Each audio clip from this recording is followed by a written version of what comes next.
It's the stuff of nightmares. I haven't got that money, and I don't know where it's gone. Stranger than fiction. This has been an appalling miscarriage of justice. Hundreds of honest Britons ripped off, bankrupted, and in some cases jailed. I was suicidal for the best part of about 7 or 8 years. The Post Office, a government-owned institution synonymous with reliability and virtue. Now it's the subject of an inquiry probing whether senior managers committed an insidious cover-up. Someone should have actually said, wait a minute, there's something wrong here, but they didn't, they just carried on. About 50 kilometres north of London, 70-year-old Vipin Patel is trying to move on from years of torment inflicted on him by the Post. In 2003, Vipin purchased and opened a franchise here in Oxfordshire, becoming what's known as a sub-postmaster. It was a cherished institution to my mind. At the time, I trusted Post Office implicitly, without any doubt that they were honest to the core. The Post Office... Shortly after the business opened, it seemed money was going missing. I used to think it's my mistake. I must have done some errors. But because this is a shop and it was very busy, I put it down to my human error. By the late 90s in the UK, the Post had computerised its accounting and stocktake system with a software called Horizon, developed by a Japanese technology company, Fujitsu.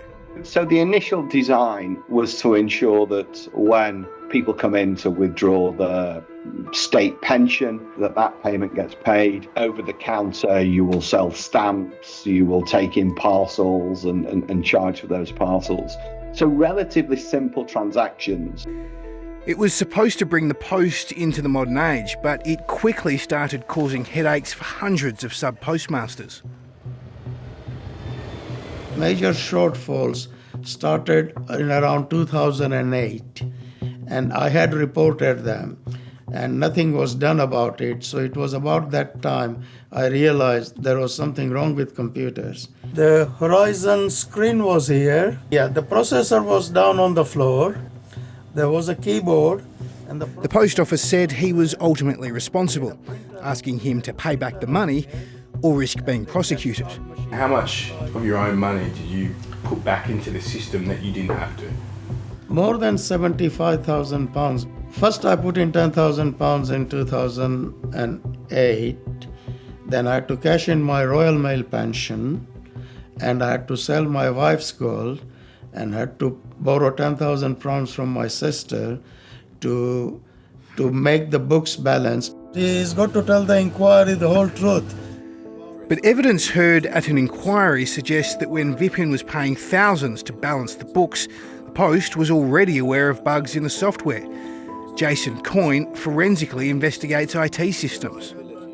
I was brought in as an independent expert witness to look at allegations relating to some transactions during summer 2000. There were 61 separate incidents that were clearly down to the Horizon system being faulty.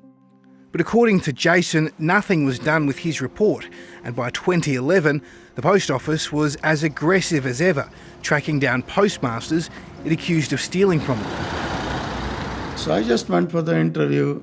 I'd made up a false confession, so I told them a convincing story, and I thought nothing of it until the summons arrived. How close was it to you going to jail? Very close. In cases like mine, people would normally get 3 years in prison. Vipin walked away with an 18-month suspended sentence, but his life was destroyed. I'd like to say life has not been very kind to my father, but I'd also say that Post Office has caused catastrophic harm to my father. And he wasn't the only one. In fact, the Post had gone from convicting 2 to 3 people a year before Horizon to about 90 a year afterwards. In 2010, politicians were finally starting to take notice. I thought there was something wrong here. We suddenly started seeing that there wasn't just one case, there were quite a few cases. Over 900, in fact. Ministers just didn't ask inquiring questions, and they certainly just accepted what their civil servants and the post office was telling them. And on occasions, I think the post office lied to them. In 2017, sub-postmaster Alan Bates led a class action against the post. He claimed, like Vipin, the Horizon system had malfunctioned. Alan Bates, who's done a fantastic job of highlighting the cases, more and more came out of the woodwork. In 2019, it was ruled that there was discrepancies and the post should pay victims 120 million Australian dollars.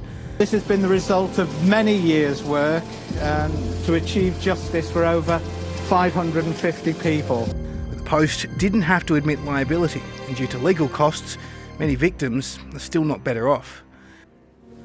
They destroyed our whole life. What kind of people are they? Earlier this year, the story became the subject of a blockbuster drama, Mr. Bates versus the Post Office. Because they don't want everyone knowing what I know. Which is? That the fancy new computer system that they've spent an arm and a leg on is faulty.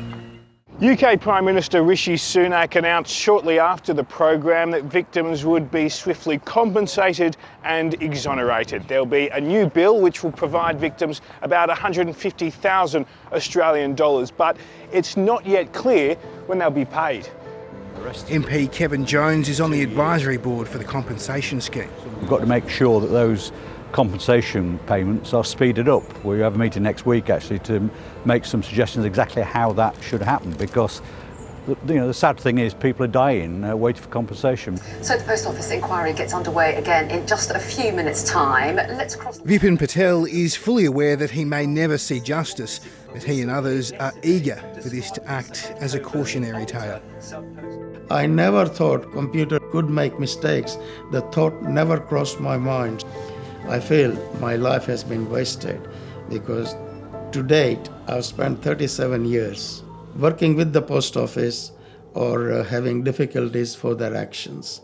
So I'm 70 years old, 37 years of my life gone without a meaningful reason for it.